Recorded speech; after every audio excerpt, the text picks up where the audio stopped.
A festa de aniversário da família Monteiro não era o lugar certo para aparecer de jeans e blusa simples. Camila sabia disso desde que entrou pelo portão de ferro forjado da mansão em Alphaville, mas foi o olhar de Dona Silvia que confirmou tudo, aquele olhar varrendo da cabeça aos pés, como se estivesse avaliando um móvel comprado no lugar errado. 3 semanas depois, Camila estava sentada na frente do notebook quando o telefone tocou. Número de São Paulo. Código de área que ela não reconhecia. Camila Rocha? A voz era de homem, seco, profissional. Sim, aqui é o escritório do Dr. Henrique Lara. O Sr. Augusto Brennan gostaria de agendar uma reunião com a senhora. Quinta-feira às 10 da manhã, se for possível. Se essa história chegou até você de alguém, manda para mais uma pessoa que precisa ouvir isso hoje. E dá um like para mais gente conseguir encontrar essa história. Se você ainda não está inscrito, aperta inscrever agora, porque ainda tem muito mais história chegando por aqui. Ela ficou parada com o telefone na mão. Augusto Brennan. O nome pousou no meio do peito como uma pedra num lago quieto, com aquelas ondas que vão se abrindo devagar. Augusto Brennan era o fundador do Grupo Brennan, um conglomerado de logística e infraestrutura com operações em 11 estados. Camila tinha estudado a estrutura financeira do grupo no ano anterior, quando uma empresa menor contratou ela para uma consultoria de fusão que no fim não foi para frente. Ela conhecia os números do Brennan melhor do que a maioria das pessoas que trabalhava lá dentro. Quinta-feira, ela disse: confirma o endereço. O escritório do grupo Brennan ficava na Faria Lima, num prédio de vidro que refletia o céu na cor errada. Camila chegou 10 minutos antes, com uma pasta fina debaixo do braço e uma roupa que ela tinha escolhido com cuidado. Schreiprosi surprises. Surprise, não para impressionar, mas para não dar motivo de tirar o foco do que ela ia dizer. A assistente a levou até uma sala de reuniões no 22º andar. A mesa era comprida, de madeira escura, com 8 cadeiras vazias e uma janela que dava para São Paulo inteira. Augusto Brennan entrou 2 minutos depois. 70 anos, cabelo branco, ombros ainda direitos. Ele apertou a mão de Camila com firmeza e sentou na cadeira de frente, sem cerimônia. Eu li seu relatório sobre a Fortecarga, ele disse, sem preâmbulo, o da tentativa de fusão com a Deltávias. Ela ficou quieta. O relatório era confidencial. Tinha o nome dela na capa, mas era interno, nunca deveria ter saído do cliente. Fui eu que vazei, ele disse, lendo a expressão dela. Comprei a Fortecarga 2 meses atrás. O relatório veio junto com o pacote. Eu quero a pessoa que escreveu ele. Para fazer o quê? Reestruturação financeira. Nós estamos com um contrato de concessão pública para fechar 50 milhões e o modelo atual tem 3 falhas que nenhum dos meus consultores identificou. Você identificou as 3, no contexto da Fortecarga, sem ter acesso aos nossos dados. Ele abriu uma pasta na mesa. Eu quero você como consultora-chefe desse processo. Camila olhou para a pasta. Depois olhou para ele. Prazo: 90 dias para fechar o modelo. 30 de due diligence antes. Eu vou precisar de acesso total à contabilidade interna. Você vai ter. E autonomia para recomendar mudanças que podem não agradar à diretoria. Ele levantou uma sobrancelha. Para isso que eu tô te contratando. Camila ficou olhando a pasta por um segundo. Lá dentro estava o esboço de um contrato. 50 milhões de reais em concessão pública. O trabalho que ela vinha construindo paciência por paciência, cliente por cliente, enquanto guardava o diploma na gaveta para não fazer ninguém se sentir inferior. Preciso de 48 horas para revisar os termos, ela disse. Você tem 24, ele respondeu, e sorriu pela primeira vez. Você é boa nisso, mas eu já sei disso. Ela não contou para Rafael naquela noite. Ficou sentada na varanda do apartamento, com um copo de chá esfriando na mão, olhando as luzes de São Paulo piscarem lá embaixo como um mapa que só faz sentido de longe. Ela sabia que devia contar. Eram 2 anos de casamento. Ela devia contar, mas algo a segurou. Uma voz quieta no fundo que dizia: espera, só um pouco mais. Espera ver o que isso vira antes de colocar nas mãos de alguém que talvez não segure. Você veio assim? A sogra disse, não em voz baixa, não de lado, mas no meio da sala, de estar com 40 pessoas ouvindo. Meu filho tem reuniões com presidentes de empresa e você aparece parecendo que veio direto da feira. Camila sentiu o calor subir pelo pescoço. Do outro lado do salão, Rafael, seu marido de 2 anos, estava com um copo de champanhe na mão e um sorriso travado no rosto. Aquele sorriso que ela já conhecia bem, o que significava que ele não ia dizer nada. Rafael chegou perto de meia-noite, cheirando a jantar de negócios, cansado do jeito que ele ficava cansado, todo dentro, nada vazando. Tava esperando acordada? Ele perguntou. Tava pensando. Ele afrouxou a gravata. Em quê? Em trabalho. Ele assentiu com aquele assentimento que significa que ele não tá mais prestando atenção. Foi até o banheiro, fechou a porta. Camila ficou olhando a porta fechada por um momento. Ela não contou. Nos dias seguintes, Camila mergulhou nos dados do grupo Brennan. Ela tinha montado um escritório improvisado num quarto que Rafael usava como depósito, com 3 monitores e pilhas de relatórios impressos que ela marcava com caneta vermelha. A due diligence começou na segunda semana e logo ficou claro que as 3 falhas que ela tinha apontado no relatório da Fortecarga eram a ponta de um problema maior, uma estrutura de custos indiretos que estava mascarando ineficiência em 2 subsidiárias. Ela trabalhou 12, 14 horas por dia. Ela tomava café que ela mesma fazia às 6 da manhã e parava só quando não conseguia mais focar no monitor.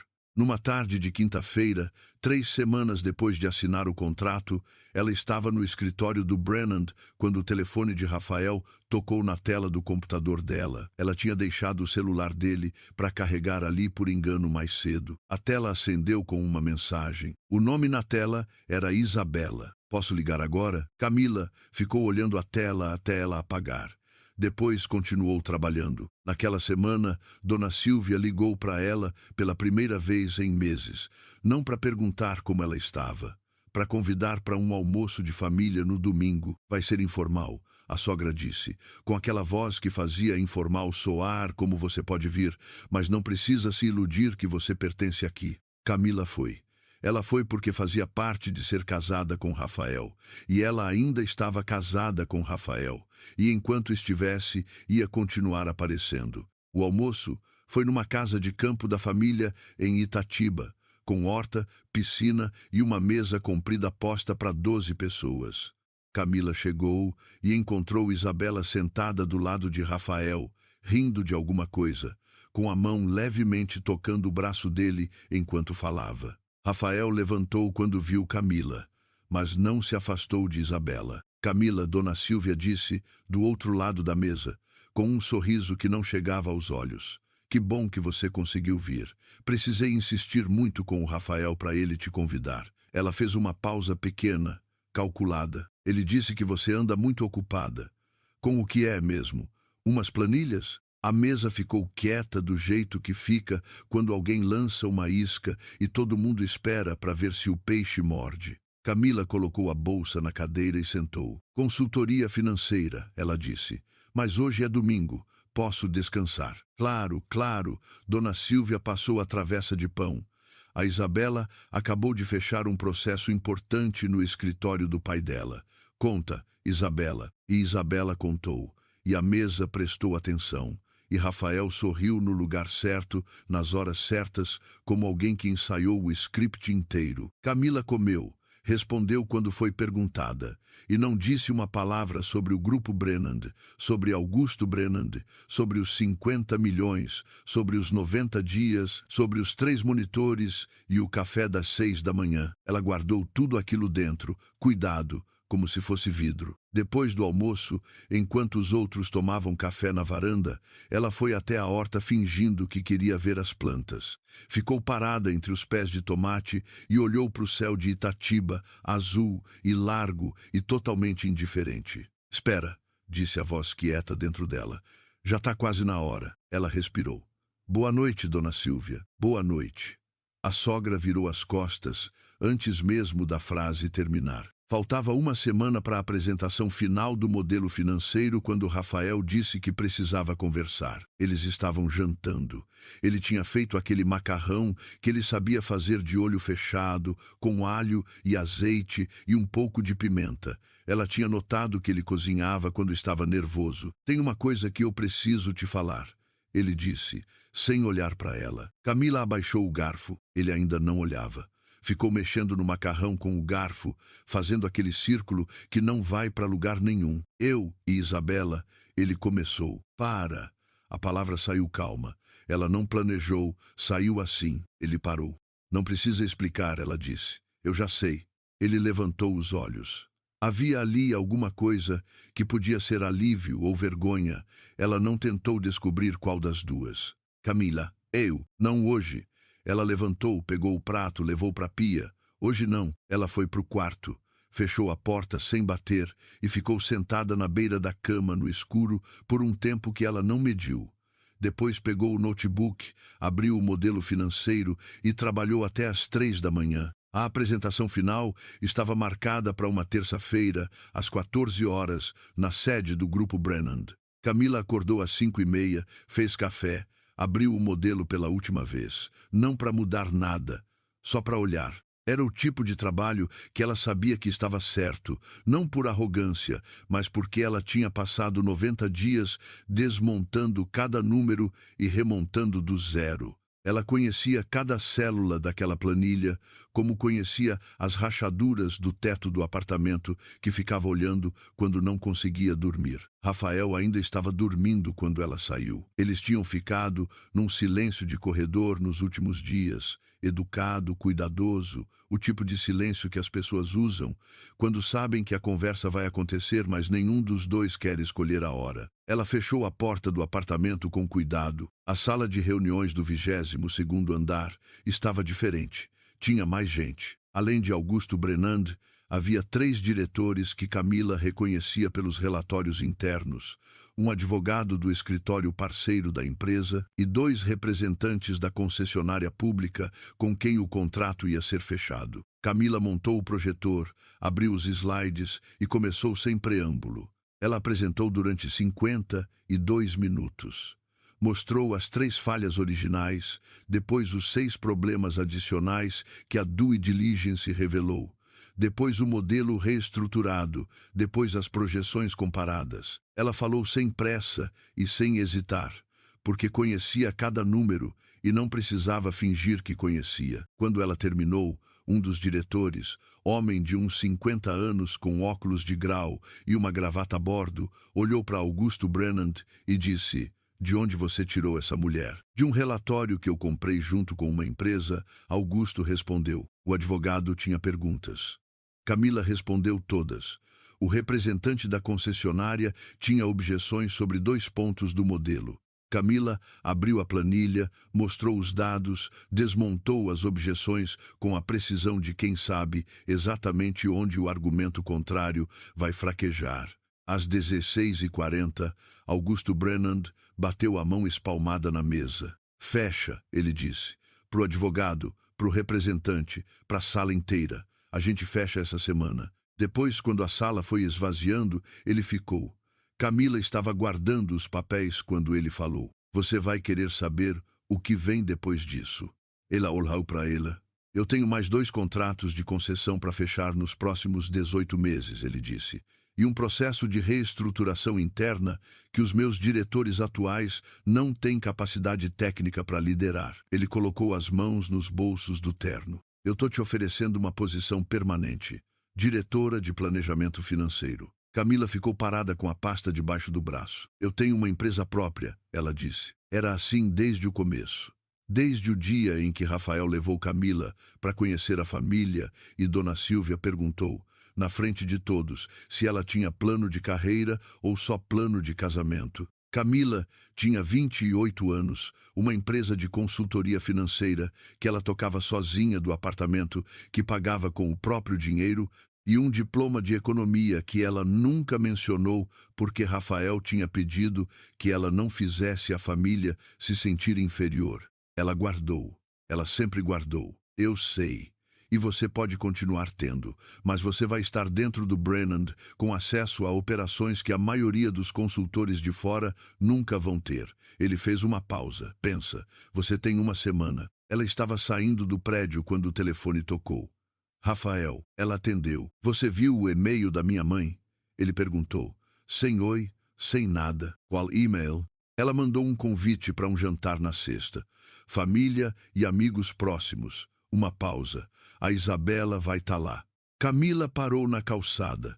O sol da tarde batia de lado, aquela luz de São Paulo que não aquece, só ofusca. Rafael, eu sei, Camila, eu sei que a gente precisa conversar de verdade, mas ela é minha mãe e eu vou no jantar, ela disse. Silêncio, do outro lado. Você vai? Vou. Ela começou a andar de novo. Sexta-feira. Eu vou. O jantar foi na casa de Dona Silvia, em Higienópolis, um apartamento de cobertura com terraço e vista para o Minhocão. Camila chegou pontual, de vestido preto simples, cabelo preso. Dona Silvia a recebeu na porta com um sorriso que ela devia ter ensaiado no espelho. Que bom, a sogra disse. Você veio. Fui convidada. A sala estava cheia. Primos de Rafael que Camila conhecia de vista, um casal de amigos dos pais, a irmã de Dona Silvia com o marido, e Isabela, claro, que estava perto da janela com uma taça de vinho branco e um vestido azul que combinava com os olhos dela de um jeito que provavelmente não era coincidência. Rafael estava do lado de Isabela quando Camila entrou. Ele se afastou quando a viu, mas devagar demais. O jantar foi servido na mesa do terraço. Camila ficou entre uma prima de Rafael, que falava muito sobre o filho dela de 4 anos, e um amigo do pai, que falava muito sobre o mercado de ações. Ela prestou atenção nos dois, fez as perguntas certas, comeu o risoto que estava bom de verdade. Na sobremesa, Dona Silvia bateu o copo com a colher. Já que a família toda está aqui, ela disse, de pé, com aquele sorriso ainda no rosto, eu queria aproveitar para anunciar uma novidade. Ela olhou para Rafael, depois olhou para Isabela. O Rafael e a Isabela vão trabalhar juntos num projeto importante da família Correia, uma parceria que vai beneficiar muita gente.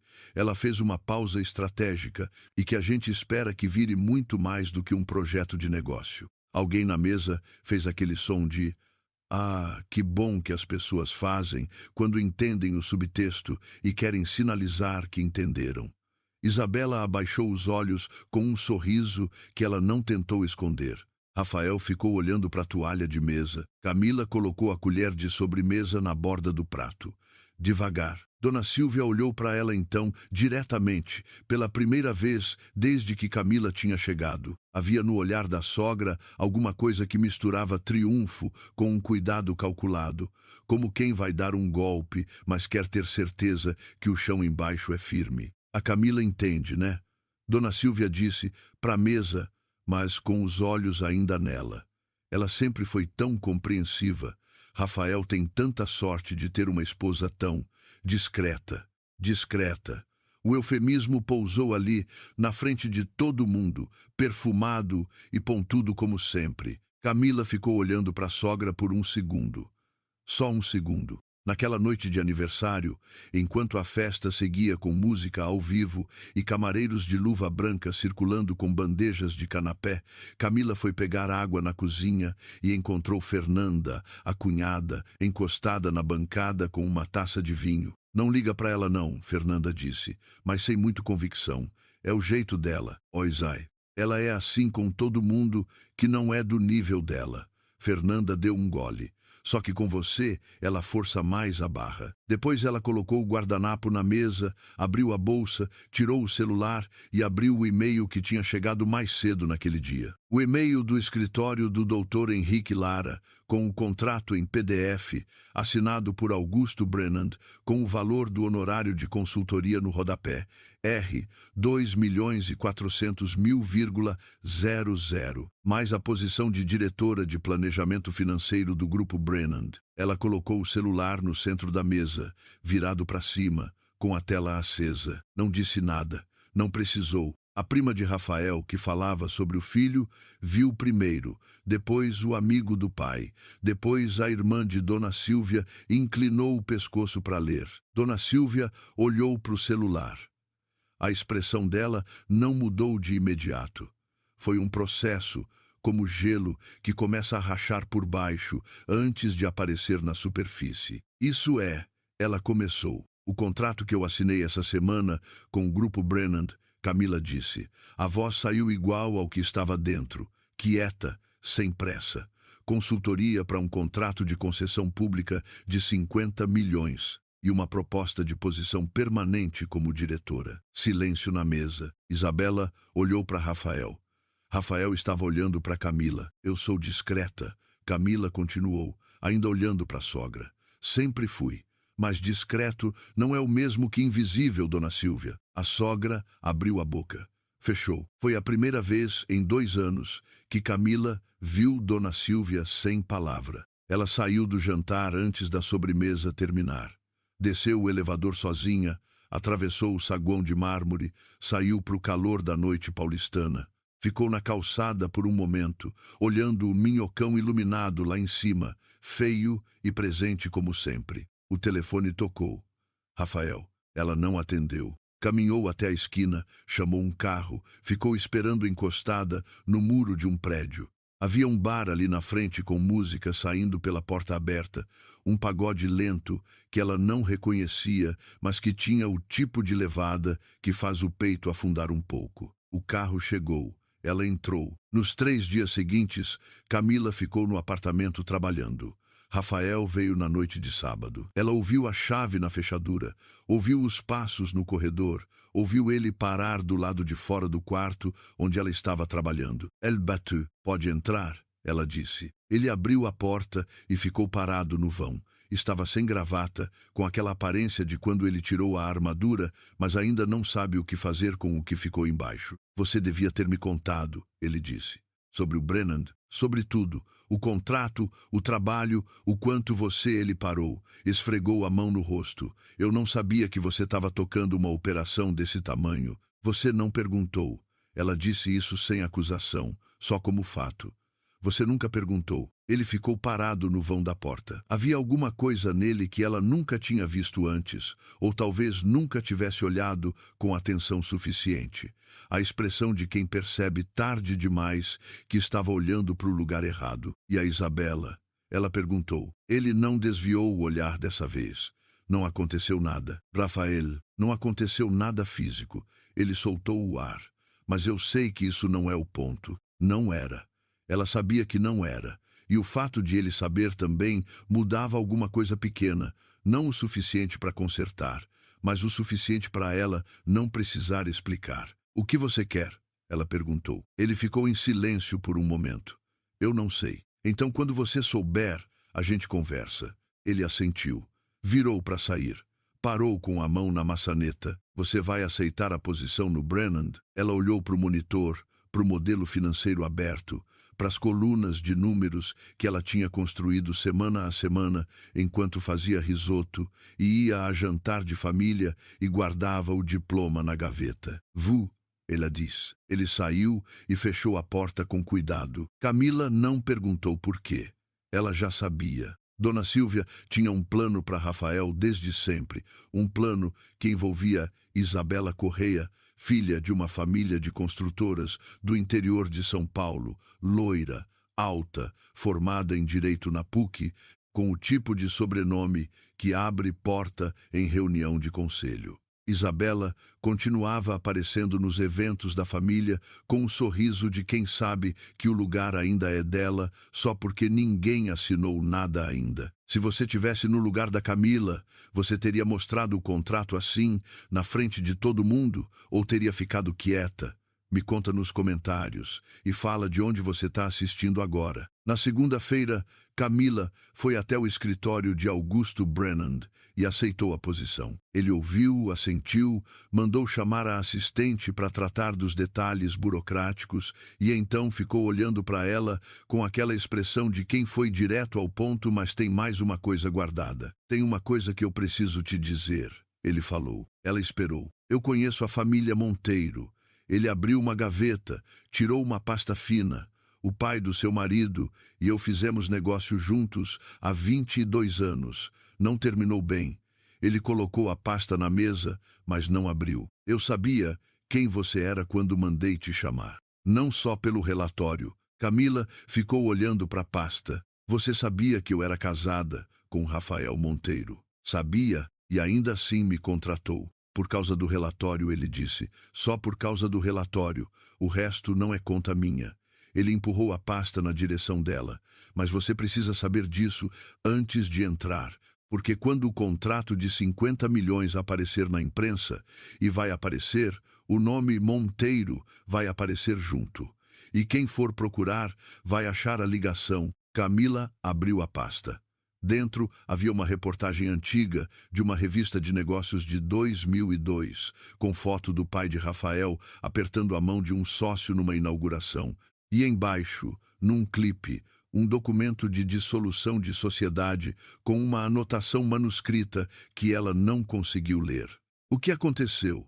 Ela perguntou. O pai do seu marido desviou recursos de um fundo que a gente tinha em conjunto.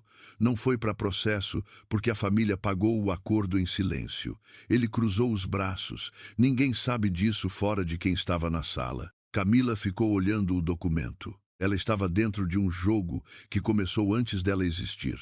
Um jogo de nomes e dívidas e silêncios que foram passados de geração em geração sem que ninguém deixasse o manual em cima da mesa. E então ela entendeu a segunda camada. Dona Silvia não tinha começado a humilhar Camila porque ela era simples ou porque não tinha sobrenome. Dona Silvia tinha começado porque tinha medo. Medo de que alguém de fora, alguém que não devesse nada para a família, alguém que não precisasse guardar segredo, pudesse chegar perto demais da estrutura que a família inteira estava construída em cima de manter enterrado. A pasta na mão de Camila era mais pesada do que parecia. A semana depois da reunião com Augusto Brennan foi estranha. Do jeito que ficam as coisas quando a estrutura por baixo já cedeu, mas a superfície ainda não rachou de vez. Camila foi trabalhar todos os dias. Assumiu a mesa nova no andar dos diretores do Brennan, uma sala com janela que ela ainda não tinha se acostumado a olhar, porque toda vez que olhava via São Paulo de um ângulo diferente do que estava acostumada e precisava se reorientar. Ela gostava disso. Precisar se reorientar significava que ela tinha chegado num lugar novo de verdade. Rafael ligou 3 vezes. Ela atendeu as 3, mas as conversas foram curtas, do tipo que fica andando em círculo porque nenhum dos dois quer ser o primeiro a parar de andar e olhar para o centro. Na quinta-feira de manhã, enquanto ela estava no meio de uma análise de risco para um dos contratos novos, a assistente bateu na porta e disse que Dona Silvia Monteiro estava na recepção. Camila ficou parada por um segundo com a caneta na mão. Manda subir, ela disse. Quando Camila voltou para o salão, Rafael estava rindo com um grupo de homens de terno. Ela ficou parada por um momento, olhando para ele. 2 anos de casamento, 2 anos de silêncio estratégico, de não é bem assim, mãe dito em voz baixa, depois que a ofensa já tinha pousado. Ela foi até ele, e ele colocou o braço em volta dos ombros dela, com aquele gesto automático, sem tirar os olhos dos outros homens. Tava te procurando, ela disse baixo. Dona Silvia entrou na sala com aquela postura de sempre, coluna reta, bolsa de couro no cotovelo, cabelo perfeito, mas havia alguma coisa diferente no modo como ela segurou a maçaneta ao fechar a porta, 1 milissegundo a mais do que o necessário. Como quem precisa de apoio sem querer que ninguém veja. Ela olhou para a sala, para a janela, para o nome de Camila na plaquinha da porta que estava visível do lado de dentro, para a mesa organizada com os 3 monitores e as pastas coloridas com abas. Você foi rápida, Dona Silvia disse. Sente-se. Camila indicou a cadeira do outro lado da mesa. A sogra sentou. Colocou a bolsa no colo, as mãos por cima da bolsa, e ficou olhando para Camila com aquela expressão que Camila levou 2 anos para aprender a ler. Não era arrogância, era controle. Era o rosto de uma mulher que aprendeu muito cedo que mostrar fraqueza ia custar caro. Eu vim porque Rafael pediu que eu não viesse. Dona Silvia disse. Ele disse que você precisa de espaço e que a família não devia se meter. Ela fez uma pausa pequena. Eu nunca fui boa em não me meter. Camila não disse nada. Esperou. O Augusto Brennan, a sogra, começou. E a voz saiu um pouco diferente nesse nome, mais cuidadosa. Você sabe da história entre ele e meu marido. Zay. Dona Silvia olhou para as próprias mãos. Meu marido cometeu um erro muito grande e eu ajudei a enterrar porque achei que era isso que uma esposa fazia. Ela levantou os olhos. Passei 20 anos com medo de que alguém desenterrasse. E quando você apareceu, nova, de fora, sem histórico com a família, ela parou. Passou a língua nos lábios. Eu decidi que você era um risco antes de saber quem você era. A sala ficou quieta. Lá fora, São Paulo continuava igual. Então as humilhações, Camila disse devagar, eram para me afastar. Era para você ir embora por conta própria.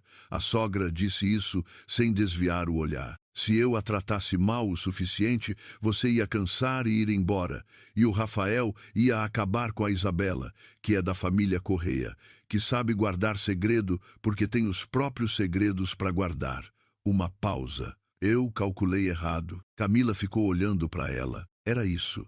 Era exatamente isso, e ao mesmo tempo era mais triste do que ela esperava, porque por baixo do cálculo havia uma mulher que tinha passado 20 anos com medo, que tinha sacrificado a nora para proteger a memória do marido, que tinha ensinado o filho a não defender a esposa, porque defender a esposa podia criar uma abertura para o assunto errado vir à tona. Camila girou a caneta entre os dedos uma vez. Dona Silvia, ela disse... O Augusto Brennan me contou o que aconteceu e me deu a documentação. A sogra fechou os olhos por meio segundo. Mas ele me contou, Camila continuou, porque achava que eu precisava saber o contexto antes de aceitar o cargo. Não porque pretende usar isso contra ninguém. Ela colocou a caneta na mesa. O acordo que foi feito na época ainda está de pé. Ele não vai reabrir. Dona Silvia ficou em silêncio. Eu não sou inimiga sua, Camila disse. Nunca fui. Você me tratou como se eu fosse, mas não sou. A sogra ficou olhando para a mesa por um momento longo. Depois disse, em voz baixa, quase sem volume. Eu fui injusta com você. Não era um pedido de desculpa elaborado. Não tinha floreio. Era só aquela frase, seca e direta, que provavelmente custou mais para sair do que qualquer coisa que Dona Silvia tinha dito em 20 anos. Camila assentiu. Eu sei, ela disse. Depois que a sogra foi embora, Camila ficou na sala por alguns minutos sem fazer nada. Ficou olhando pela janela para São Paulo, que continuava lá, barulhenta e enorme e completamente desinteressada nos dramas que aconteciam no 22º andar.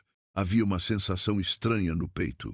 Não era vitória. Era mais como quando você carrega uma coisa pesada por muito tempo e finalmente coloca no chão, e seus braços ficam levitando por um segundo porque o músculo ainda não entendeu que pode descansar. Ela pegou o celular, abriu o contato de Rafael. Ficou olhando o nome por um momento. Tô aqui. Ele apertou o ombro dela uma vez, mecânico. Mais tarde, saindo da festa, no carro, Camila ficou olhando pela janela enquanto Rafael dirigia. Os eucaliptos na beira da estrada passavam rápido, um atrás do outro, todos iguais. Você podia ter dito alguma coisa, ela disse. Camila, ela me humilhou na frente de todo mundo, Rafael. Ele soltou o ar pelo nariz. Minha mãe é assim. Você já sabe como ela é. Saber como ela é não significa que eu tenho que engolir. Não era simples.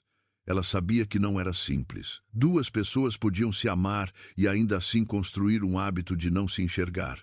Podiam dividir apartamento e jantar e cama e ainda assim estar sozinhas do jeito mais silencioso e difícil de nomear. O problema dela e de Rafael não era a Isabela.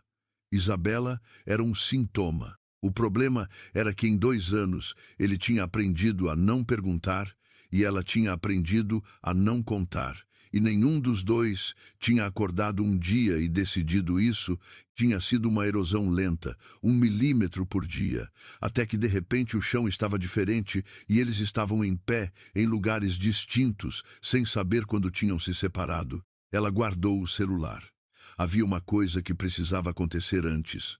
Ela pediu para Rafael se encontrar com ela no sábado, não no apartamento, num café que os dois tinham ido uma vez no começo, num corredor da Vila Madalena, com azulejo português na parede e cadeiras de madeira torta que eram desconfortáveis do jeito certo. Ele chegou antes dela. Estava sentado com um café na frente, olhando para a xícara. Levantou quando a viu entrar. Ela sentou. Pediu um café também. Ficaram em silêncio por um momento, o tipo de silêncio que não é vazio, é cheio demais para começar no lugar errado. Sua mãe foi me ver, ela disse. Ele fechou os olhos. Eu pedi para ela não ir, eu sei. Foi bom que ela foi. Ela olhou para ela. Ela me contou o porquê, Camila disse. Sobre seu pai, sobre o Brennan. Rafael ficou quieto por um momento. Mexeu na xícara sem beber. Você sabia? Fiquei sabendo quando assinei o contrato. E você assinou mesmo assim. O trabalho não tinha nada a ver com o que seu pai fez. Ela colocou as mãos em volta da xícara quente. Mas eu precisava entender por que sua mãe passou 2 anos tentando me expulsar. E agora eu entendo. Rafael passou a mão no cabelo. Aquele gesto que ele fazia quando não sabia por onde começar. Ela não devia ter feito o que fez com você. Independente do motivo, não devia. E eu não devia ter ficado em silêncio. Não devia. Ele ficou olhando para ela. Você tá com muita raiva de mim? Camila pensou na pergunta de verdade. Não a resposta automática, mas a resposta verdadeira, que ficava embaixo das camadas de cansaço e trabalho e noites acordada. Eu tô decepcionada, ela disse. Raiva vai embora. Decepção fica mais tempo. Ele assentiu devagar. É justo, mas eu não vim aqui para terminar. Ela disse isso olhando para ele, sem desviar. Vim porque eu acho que a gente nunca conversou de verdade. Nem uma vez. A gente conviveu, a gente foi em jantar de família, a gente dormiu no mesmo quarto, mas conversar mesmo, eu acho que a gente nunca tentou. Rafael ficou em silêncio por um momento. Depois, devagar, como alguém que não tem certeza se o chão vai aguentar o peso. Eu não sabia que você estava tocando um projeto desse tamanho. Você não perguntou. Eu sei. E você não contou. Eu sei. Ela levantou os olhos para ele. Os dois erramos nisso. Ele ficou olhando para ela com aquela expressão que ela tinha visto na porta do quarto, só que agora tinha mais coisa misturada ali. Havia arrependimento, sim, mas havia também algo mais difícil de nomear, algo parecido com um momento em que uma pessoa vê outra de verdade pela primeira vez e percebe que estava olhando para uma versão que ela mesma tinha fabricado, porque era mais fácil do que aprender a versão real. A Isabela, ele começou. Não precisa, ela disse. Você quer que eu brigue com minha mãe no aniversário dela? Camila não respondeu. Ela encostou a testa no vidro frio da janela e ficou olhando os eucaliptos sumirem na escuridão. Me conta nos comentários de onde você está assistindo agora e que horas são aí. E se você chegou agora nesse canal, aperta inscrever porque essa história ainda não terminou. Precisa. Ele soltou o ar. Eu deixei minha mãe me convencer que o que a gente tinha não era suficiente, que você não encaixava, que a Isabela era mais fácil porque todo mundo já aprovava. Ele sacudiu a cabeça. Foi covardia minha, não da Isabela minha. Camila olhou para ele. Era a primeira vez que ele dizia uma coisa assim, sem eu ter que arrancar, sem eu ter que formular a pergunta de 3 jeitos diferentes para chegar no núcleo. Era a primeira vez que ele chegou no núcleo sozinho. Eu precisei ver você colocar aquele celular no meio da mesa para entender o que eu estava ignorando. Ele disse. Isso é vergonhoso para mim. É, ela concordou. E então, porque era verdade e porque ela não ia fingir que não era.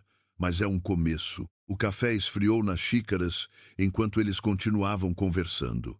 A tarde foi avançando do lado de fora, a Vila Madalena enchendo do jeito que enche no sábado, barulho de gente, cheiro de comida, aquela vida miúda e contínua que acontece enquanto as coisas grandes estão sendo decididas dentro de cafés com azulejo português e cadeiras tortas. Eles ficaram até fechar. 3 semanas depois, o contrato de concessão do grupo Brennan foi anunciado numa nota oficial do governo estadual. A assessoria de imprensa do Brennan mencionou a diretora de planejamento financeiro responsável pela reestruturação do modelo. O nome estava lá, Camila Rocha, não Monteiro. Rocha. O nome que era dela antes de qualquer coisa, o nome do diploma que ela tinha guardado na gaveta para não fazer ninguém se sentir inferior. Fernanda, a cunhada, mandou mensagem antes do meio-dia. Eu já sabia que você era boa nisso, só não sabia o quanto. Dona Silvia não mandou mensagem. Mas na semana seguinte, quando Rafael levou Camila para um almoço rápido na casa da mãe, a sogra a recebeu na porta, olhou para ela por um segundo e disse: "Entra, o almoço está quase pronto." Sem varredura dos pés à cabeça, sem pausa calculada, só isso, Camila entrou. Meses depois, numa tarde de quarta-feira sem nada de especial, Camila estava na sala nova do escritório quando Augusto Brennand apareceu na porta sem avisar, do jeito que ele fazia quando queria conversar fora dos calendários. Ele entrou, sentou na cadeira do outro lado da mesa e ficou olhando para ela com aquela expressão de quem tem alguma coisa na cabeça há tempo, e resolveu que hoje é o dia. "Aquela pasta que eu te dei", ele disse. Ela sabia qual pasta. "Eu precisei confiar em você com uma coisa que podia ter sido usada de muitas formas", ele disse. "E você não usou de nenhuma delas. Não era minha para usar." Ele assentiu, lento. "O pai do Rafael me deve mais do que dinheiro. Mas eu sou velho e cansado de guardar rancor." Ele se levantou. "Só queria que você soubesse que eu vi o que você fez, ou o que você não fez." Ele saiu sem esperar resposta, como de costume. Camila ficou olhando a cadeira vazia por um momento. Depois voltou para os monitores, abriu a planilha do contrato novo e começou a trabalhar. Lá embaixo, São Paulo continuava.